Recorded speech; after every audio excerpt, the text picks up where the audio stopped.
Hello. Welcome back to the SpiritPod. We have a very special guest today, but real quick, we are a podcast that talks about mental health, addiction recovery. We share testimonials, talk about treatment, and all the things taboo that aren't usually talked about. My name is Brittany. My name's Anna. And today we have our lovely guest. Her name is Michelle Smith. Her and I have actually been friends on Instagram for a few years now, so it's been really cool to finally meet her in person. She flew all the way here for this, and I'm going to let you kind of introduce yourself, Michelle. Yes, thank you guys both for having me here. It's so good to finally meet you and squeeze you guys in real life. Yes. So a little bit about me is I'm Michelle, and I'm a coach for women that are really trying to explore an alcohol-free life and really trying to break through the barriers of mommy wine culture. And that's what I fell into, which was a really hard fall for me. But I've dug my way out, and I'm just really, truly on a mission to normalize sobriety in our boozy culture. I love that. Okay, so tell us a little bit about what's your sobriety date? How did you fall into alcoholism? That sort of stuff. Yeah. Her and I had dinner last night, so she shared some of it, and I was like, oh my gosh, she has a crazy story. So I'm excited for you to share. Well, thank you. I think, right? Yes. So my sobriety date is 11/24/16, and I'm very proud of that date for, as you guys know, it's I like that better than my belly button birthday. Same. Or my regular birthday, being born. No, that's what a belly button birthday is. Why did I think that was the day I got my belly button?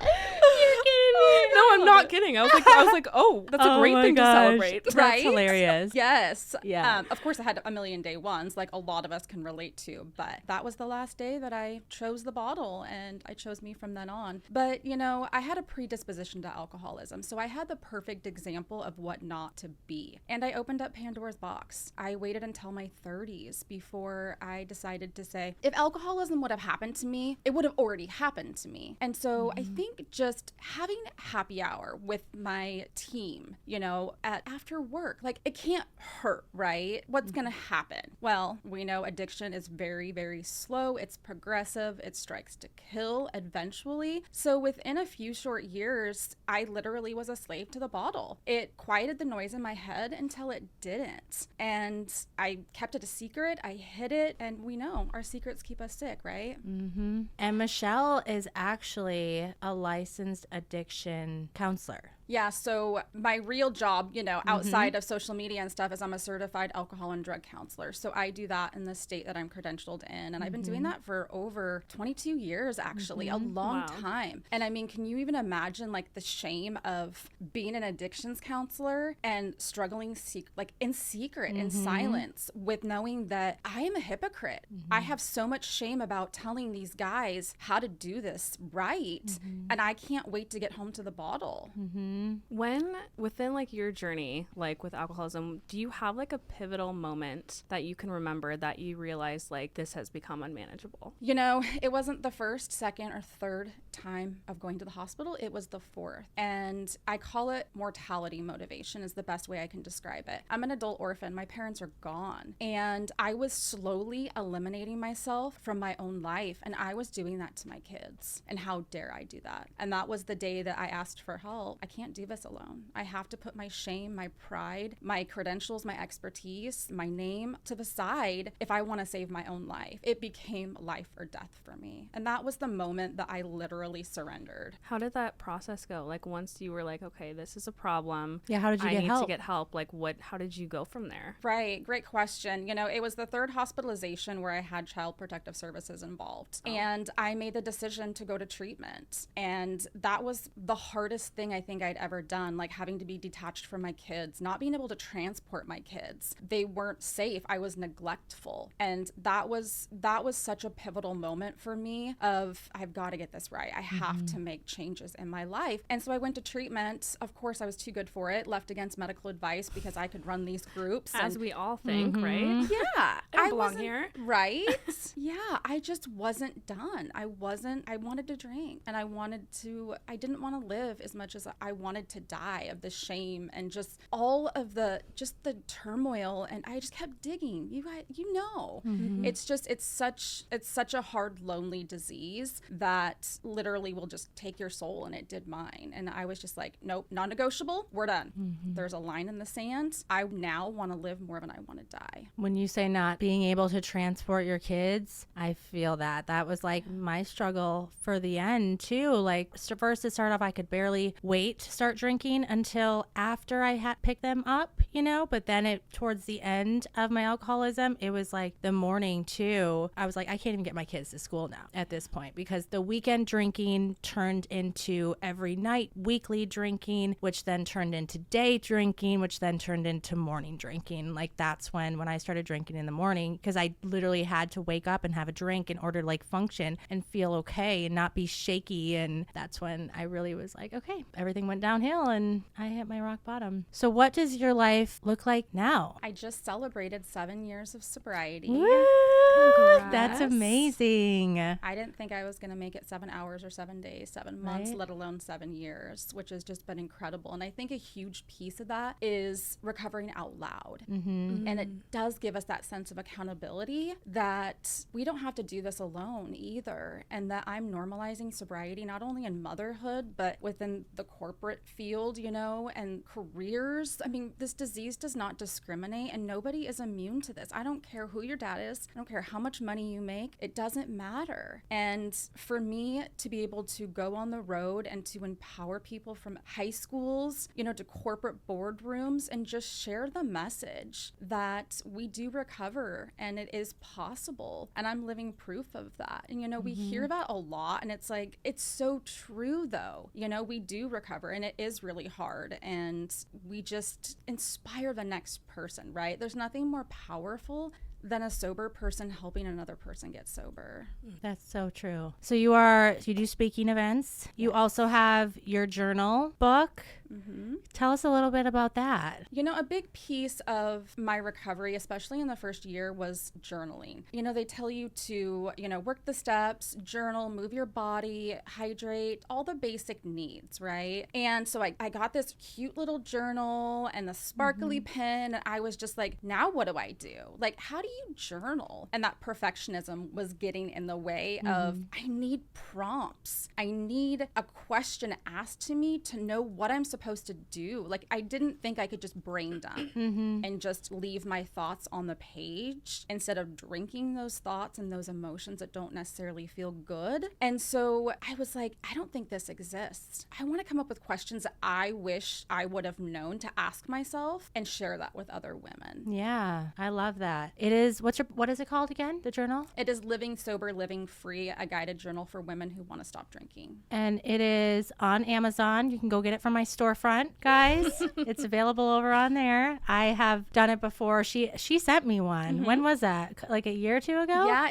it was the 28th of this month will be its 1 year. Oh, I love that. And then I've actually got it for like a sobriety gift for one of my friends not too long ago. So I love that, because especially in early recovery, early sobriety, it's difficult to talk about your emotions and even recover out loud. I started sharing my journey on TikTok. I say I didn't start. It actually was really quickly. I was only like 3 or 4 months sober when I started sharing it, but it is very difficult in the beginning, and you need to be able to get those thoughts out. And, whether you have a sponsor or not, I love the idea of journaling and just being able to get your emotions out and express yourself that way. And we have so many fleeting thoughts and moments. It's like, if I can't run it out on the pavement, if I can't drink it out, like to be validated, really, if just to know that I can have these feelings, and these are big feelings, but they don't necessarily make them real, and they're not facts, right? And so it was just a way for me to process. And I still do it today, ask myself 3 questions and just check in with myself, because so much of my recovery, especially early on, was I forgot how to feel. I forgot where my voice was. I forgot what I do for self-care and how I take care of myself. It was all just, I can drink because it makes me happy. We celebrate with it. I grieve with it. We socialize with it. Yeah. It you is get just like so disconnected with yourself too. I mean, also just like within motherhood as a whole, right? Like I could go on and on about the identity loss that comes with being a mom and that so many mothers experience, but also just like with that's like, if it's your career, if it's your profession, like we get so hyper focused on all these like other elements of our life that we have absolutely no connection with ourselves anymore. Yep. And we're like, what the fuck am I doing? Like, what are my choices? How do I feel about myself? How do I even feel on a day-to-day basis? And like, you've had so much success. And I think when people listen to our stories and how we overcame it and your stories, I think what's also important to talk about is that like, none of us exist on a day-to-day basis where we don't have to choose recovery, because we have to every day. You know, it's not like we went through this process and like, cool, great, we're done. Okay.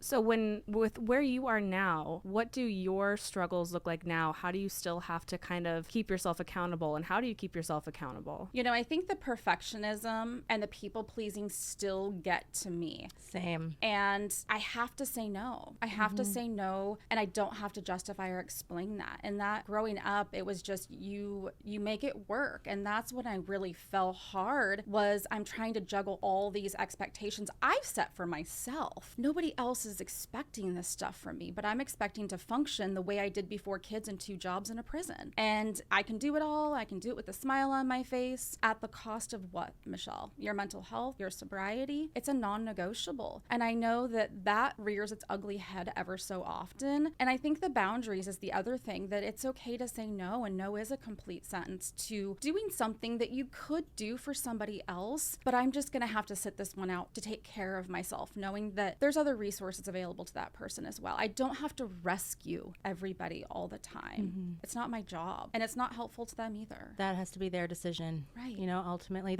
I feel like that's the biggest question I get with people reaching out to me. It's not from addicts and alcoholics themselves. It's more from family members, you know, and it's like, oh, what can I do to help this person? You know, my husband, my aunt, my mom, my brother. And like, ultimately, it has to be their decision, no matter how bad you want help for them. You know, you can be there and support them and let them know there's meetings, there's treatment options, there's lots of options, even free options we were talking about, you know, like 12-step program is a free program. So not having money is not excuse when there's a free program out there available to everyone. But, you know, ultimately that has to be their decision. You know, they have to want that. So Michelle, she worked in a prison. And then also I thought it was really crazy when she got sober, her kids were around the exact same ages as my kids were. What were yours again? 4 and 7. Okay. Yeah. Mine were 3 and 6. So we were talking about this because our daughters were 6 and 7 at the time. And obviously they remember a lot of that time, whereas our younger boys, they don't, you know, and it's been years and years now of rebuilding trust with our oldest. And I still live every single day with like the guilt and shame, you know, from that past. But what I always like, my promise and how I proved to them and myself that I am on a better path is just by staying sober another day, you know, and that's what makes life livable with the mistakes from my past, is that I don't live there anymore, you know, and every day is just a little bit further into my recovery and my new life, because it truly is a new life. Yeah. What advice would you have for someone struggling? I think self-awareness is such a huge piece. You know, it's like lean in and get curious about, why are you drinking? Because we're thirsty for things we can't drink. What is it? And we can examine our relationship with alcohol or any drug at any time. We don't have to wait for this rock bottom moment to know that this thing over here isn't serving me anymore. And it's so difficult to do because it's everywhere in this society. It's just the staple, and the way that you don't have to do it as if you're, you know, it's a religious reason, or you're pregnant, or if you're in recovery or identify as an alcoholic. Those are kind of your get out of jail free cards, right? They're like your pass to, oh, that's why you're not doing it. We've normalized it. And I always say America has a drinking problem. We do. And it's really bad. It's destroying so many families and so many lives that, you know, lean in and just ask yourself, is this serving me? Is this adding value to my life? What is it going to cost me if I don't take a look at my relationship with alcohol? Because we wait for these yets. I haven't yet lost my job. Yes. I haven't yet gotten a DUI. Aren't those 2 benchmarkers for us to like, oh, well, if that hasn't happened, we're going to continue to self-destruct until our life becomes an absolute dumpster fire like mine did, right? We don't have to do that. So I think if we don't want to get caught into labels, don't label yourself. We don't have to fit into these boxes and feel like it's all stigmatized, right? So just get curious. And how can you make alcohol, how can you limit it? How can you make it less significant in your life would be what I would tell somebody. Yeah, it is so normalized, alcohol. Yeah. I have been documenting for the last couple years just like random places where alcohol is, just because it's everywhere now. It's at movie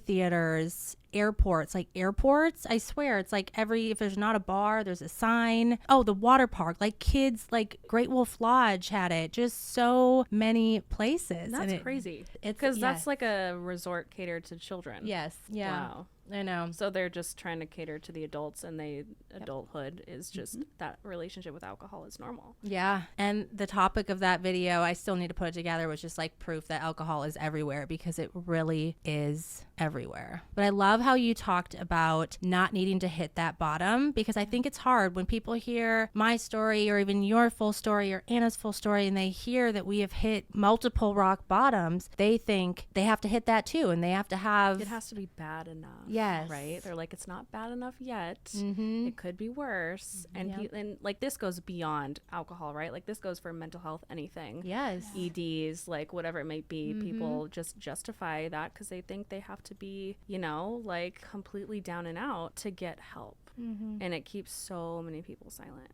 Yeah. No one wants to feel like an outskirt. No one wants to be eliminated from a friendship circle. It's just heartbreaking to see that those are deal breakers, and I think that a lot of times people don't know how to support us. And ghosting is a way that they get scared. They don't know what to say. They don't know how to make it better. They don't want to make it worse. And nobody really wants to ask, how can I support you? That's all we have to do. If you don't know how to help somebody that's struggling or in recovery, just simply ask. Or like, what do you need? Like that is such a short and easy sentence. I always say, how can I support you? Support you? Like either or work. And I'm sure that these people have very clear and specific answers that they can easily give you, right? We already have we know rapid fire what we can say, like this works, this works, this works. You just gotta ask, and you gotta want to understand people, especially people who already feel so misunderstood. Absolutely. And just having non-alcoholic options available, it's incredible to just watch who will reach for that over an alcoholic beverage at a function or in the summertime. If it's available, people will grab it.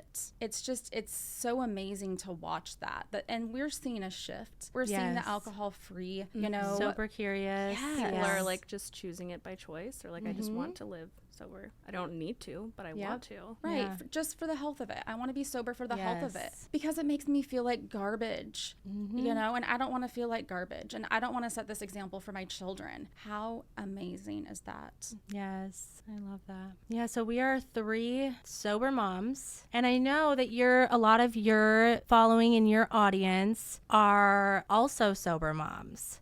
So I think you gave great advice on what you would tell someone struggling. Okay, how about what could you tell another mom specifically who is struggling? Advice on how they should be living a different life, need to be living a different life for not only themselves, but their kids as well. And I think it's having them look at the expectations that they've set for themselves, like I did, and just saying, what's on your plate and what can you delegate, prioritize, don't do, pass up, say no, because alcohol is a coping tool for most of us moms. It gets us to quiet down the noise in our head, the overwhelm. We're depleted. We're constantly being stretched so thin. We're not Elastigirl, and nobody's expecting us to do this but ourselves. And if we just say, unfortunately, we can't do that. I had to stop doing multiple sports for my kids. I couldn't get around. Now these days I'm a walking ATM and a taxi driver for them. Yes. But it's like I can't do all of these things, and I'm the one that is doing this to myself. And so that's what I tell these women, of just check in with yourself and where can you eliminate. The 3 things that I changed when I first got sober were I used my money, my drinking money, to hire a cleaning service.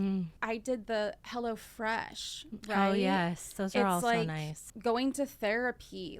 How can I embrace support and know that that's not a sign of weakness? Right. Because that was the stuff that was making me overwhelmed, and I wanted to treat myself at night. I wanted the reward. I deserve it, and big alcohol saw a market that was untapped that's moms. The vulnerability and trying to navigate this new season of motherhood is really hard. And they tell us drinking helps because motherhood's really hard.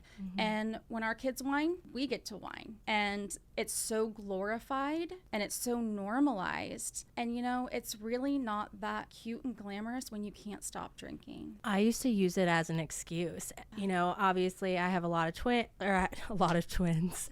Oh my gosh, but speaking of that, it's so funny. I've made a couple TikToks where I've talked about like having 1 million children. And the other day we were in the car and my daughter got mad at me and she was like, at least I don't tell people that I have 1 million children when I only have 3. And I'm like, started laughing and I'm like, it's exaggerating and being dramatic because sometimes it feels like that. I used to use it as an excuse, you know, just with how hard it was. And I even remember people saying it to me like, oh, I can see why you drink so much now, Brittany. Like, oh, I would drink that much too if I had my hands full like you. And it was just so normalized when really it was killing me. It was killing our family. It was ruining my relationship with my husband and my kids. Well, they know that like moms are running on E. Right? And so they use that. But when you really look at it, that self-care piece and when you empower yourself, those two things can really help with kind of stepping away from those vices that are actually making motherhood harder. And how can I empower myself instead and use different self-care tools instead of what I think is self-care,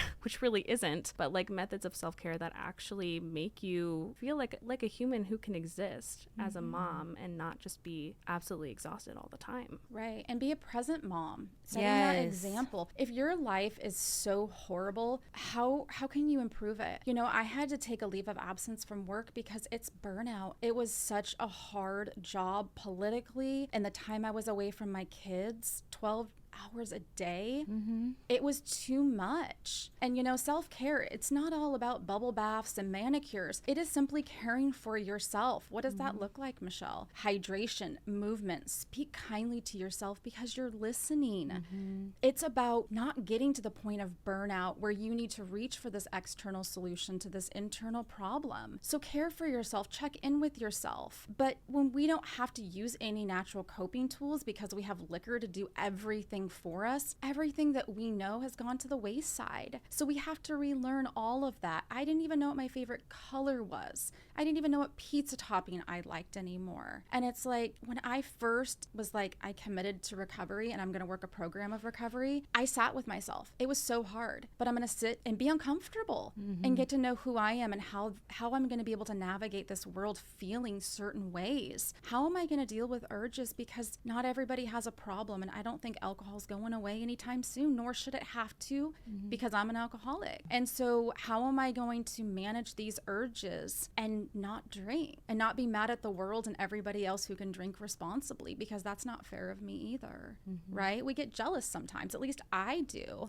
How come I can't just do that in moderation? And I think so many moms just strive for that, that it's never complete abstinence. It is, let me just get my footing back. Let me just moderate again and just kind of take a little break, right? And the writing was on the wall. There's no moderation. It's a hamster wheel. It's always going to be that way. And it's okay to not have this thing in your life because, Michelle, there's one thing you can't do. It's drink. That leaves a million other things that you can do. And just that simple mind shift, I can drink. I choose not to because I want to live more than I want to die. And my kids need me. Can I ask you something? And trigger warning, because it's going to be talking about like actual alcoholic drinks. And I feel like sometimes that can be triggering. So just pause for a second if you don't want to hear that. But what was your drink of choice? Like, what did you drink? Whatever you got. Yeah. At the point. Really? Oh, yeah. Yep. It started out with IPAs, top shelf liquor. I've seen that. You know, I was a snob until it was like money's dwindling down. You got vodka, you got Jaeger. It doesn't even matter.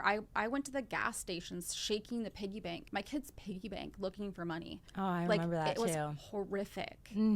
I was just getting like, what's this called? This size of like the cheapest vodka there every day, you know, because I didn't want to have to hide anything bigger, you know. around the house. But oh my gosh, our hiding spots. I didn't even know this, but apparently my husband had found them all during the time. Like one was hid in my closet by the shoe racks. One was in our kitchen. I don't know what I was thinking there, but it was just constant hiding spots. And I remember after my husband would go to bed at night, so we would drink together every single night, but he was the type of person that could have one drink. He would just pour a little bit in the glass. That's all he would have. And then he would go to sleep. And after he went to bed, I was like, okay, this is my time to shine now. This is my time. I have alone. And I'm a night owl, and I love my time alone at night. But before, it used to only involve alcohol, and I would drink a whole 12-pack after he went to bed. Sometimes 2 bottles of wine instead of that. Sometimes just liquor too. And then what I would do is in the morning, I would go to the gas station, quickly get another 12-pack, and then refill the fridge so he wouldn't know. And it was just like the craziest things that we did to hide our disease. It's shameful. I did the same thing. All of the things that you said, I would hide them just so I wouldn't run out, and then I hid them so good I couldn't find them. Yes. And I got to the point where my daughter would find them and then give them to my husband.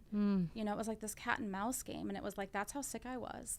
You know, but I couldn't relate at the beginning. I'm like, you guys are all a bunch of alcoholics. Like, learn to like regulate, pull yourself together, people. You know, and it's just like, if you keep drinking, you're gonna earn that seat there in that circle. You know, and now it's like, this is my seat. I'm not getting up. Like, this is my life on the line. But that's the thing, is that it's so shameful that we're hiding it. It's not necessarily because we don't want the accountability, but it's shameful to have a good life and all you want to do is escape it. It just doesn't make sense, right? And that's addiction for you right there. We were talking about it yesterday a little bit, but just some of the shameful things that we did, you know, in our alcoholism, you know, especially with our kids there, you know, maybe it was just like getting too drunk at parties with them, or not being able to drive home, or passing out in restaurants with them and waking up in the hospital, or in my case, passing out on the airplane and being woken up the last one on the plane. Like, it's crazy. So I just want anyone listening to know that, like, if you've had those moments, you can get over that and you can live with that in recovery. You learn how to get through all of that guilt and all of that shame. Shame is very tricky. It's the spiral of shame. And it's like, we're the best at self-sabotaging ourselves. If we're going to relapse, we're going to shame ourselves by drinking more booze. It doesn't make any sense, right? And it's like, all that hard work didn't count, but it did, right? So it's like, if you start looking at the calendar and saying, I drank one time out of 30 days, that was, 28, 29 days that I was alcohol free, and that doesn't erase everything. That still counts. I still learned how to use a refusal skill. I still hit 5 meetings a week. Like, we just don't give ourselves credit for that type of stuff. We just shame ourselves and keep the tally scores of everything that's bad that we're not doing right. And shame, I think people get it really it's enmeshed with guilt.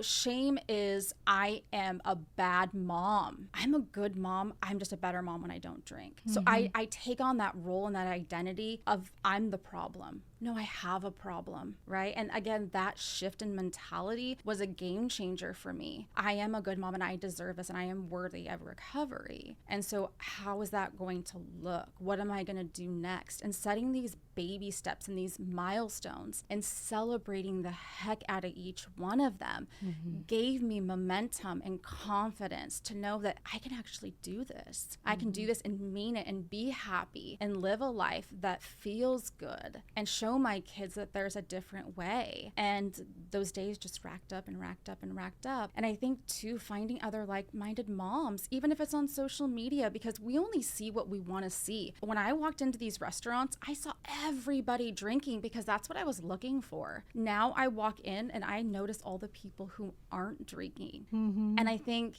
getting into some private Facebook groups, just letting people know that you're a person who chooses not to drink. There's a lot of clues out there that show you who's choosing not to drink and align with them. Yeah, you have a Facebook group. I do, right? Yeah. I love that. I think it's just such a good way to stay in touch. I have like a Telegram chat with my recovery meeting girls too, and it's just so great to have that extra support and to be able to check in, throughout the week. And if someone's struggling, they can write in there, and just how we're all so willing to be there and be of service and help because we know what it's like. We lived it. I think that's why like sharing stories is so important because I mean, you just think you're alone if you don't hear it. And that's been the motive behind this podcast. That's been the motive behind, you know, talking about these things.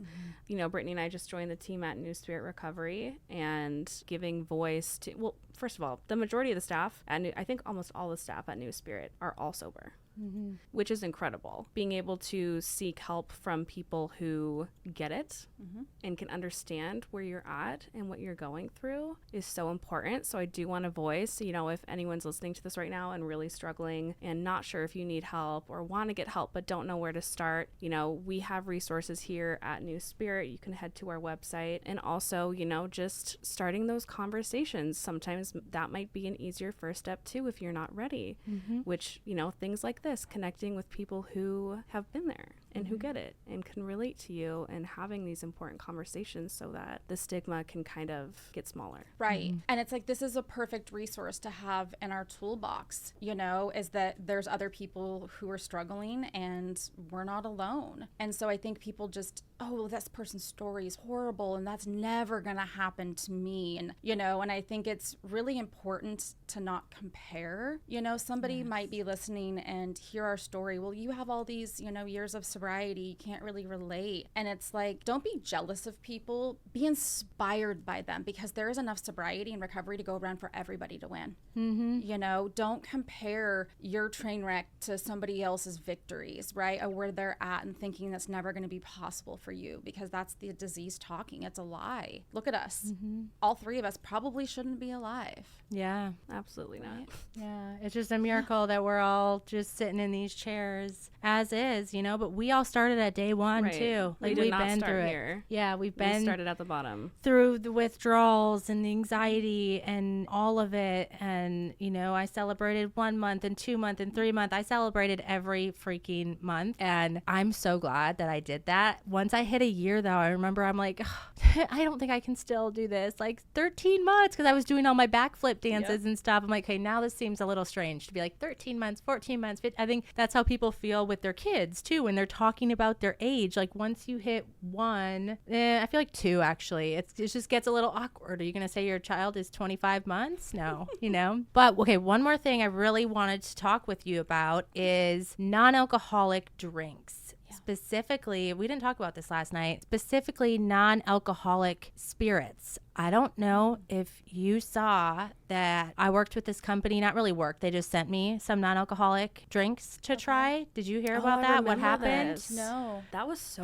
crazy. Okay. So really quickly, just like backstory. So I've never drank. I have before, but since I've been sober now, I have stayed away personally from, you know, non-alcoholic beers, because I was a beer drinker, and that when it tastes the same, it is a little triggering. I even stayed away from mocktails for a little bit, like ordering them at restaurants, because just in case, you know, God forbid they accidentally put alcohol in it. And then so recently, you know, once I hit 3 years sober, I was like, okay, you know what? I am a little bit curious of all these non-alcoholic drinks, and they look so good. And so I had this company. I finally said yes, because I've had a few reach out to me to send me stuff, just as I'm sure you've gotten a lot too. And I specifically said that yes to this company because they advertised as 0% alcohol. So a lot of them can have a very small trace, you know, 0.3%, just like a lot of things do, like bread, bananas. There's so many random things that actually have low traces of alcohol in it. So the problem with this though is I was drinking this non-alcoholic drink,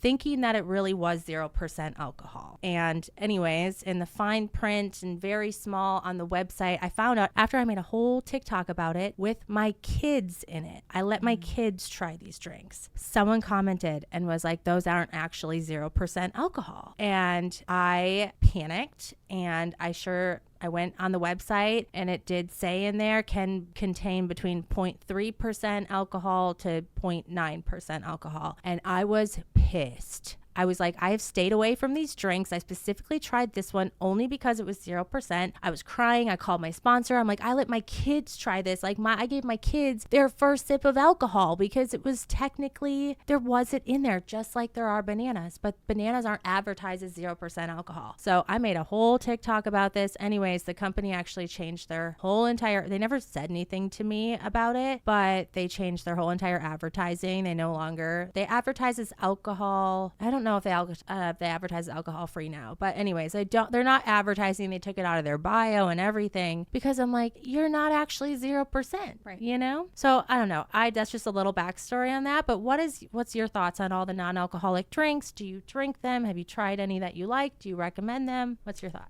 Right. I think it's a very personal decision. Yep. You know, and I think it matters to what program of recovery you're working and following, you know, the guidelines or what's recommended for you. You know you best. I'm a huge person on the other side of that of harm reduction. And a lot of people, you know, it's that habit of exchanging what you have in your hand. So if you're used to winding down and that's your ritual, that's your habit, to have a beer at night with your partner, swap the drink you have in your hand. This is about baby steps, right? So it can be a very good tool for harm reduction. They have mastered this taste. This isn't the O'Doul's generation, you know, in the 90s, like 80s, whatever it was. Like they have this down to a science. And with that said, it can be triggering too. So if we have certain spirits, especially, or a wine that was like our thing, right? It can be very triggering for people.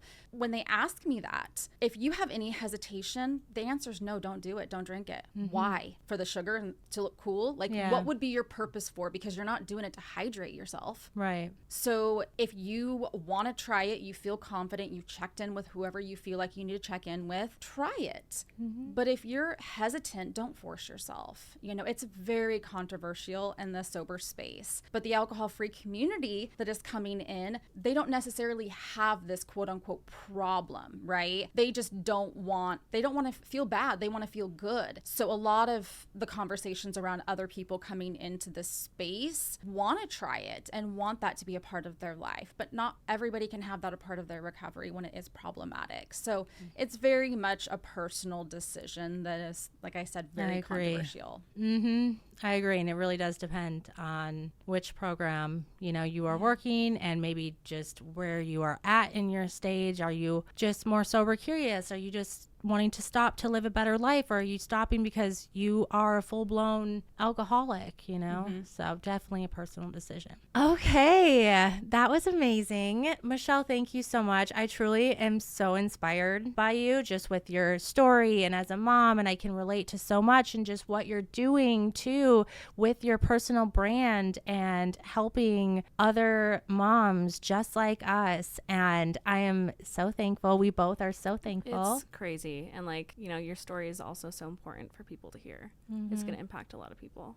Thank you. Yes. And I feel the same way about you ladies. So thank you. We've connected. The universe has brought us together for a reason. I'm grateful for you guys too. If anyone is struggling and needs help, please reach out to us, all three of us. What's your Instagram? Just if you want to share that. Recovery is the New Black. Beautiful. Recovery is the New Black. Yeah, her page is, Anna and I share a little bit more with like our lifestyle, you know, and our relationships and our kids. And Michelle, I love her page. If you like need any sober inspo for the day to get you through the day, definitely go check out Michelle's Instagram. I was going through it again last night. But if anyone is struggling and needs help, reach out to any of us. Anna and I also have our New Spirit emails in our bio. You can also reach out. There's a contact form on the New Spirits website, which Anna said earlier. And we're so grateful for all of you listening today. Stay tuned for more testimonials, more stories, and we can't wait to talk with you again soon. Perfect. Bye. Thanks for listening, guys. Bye.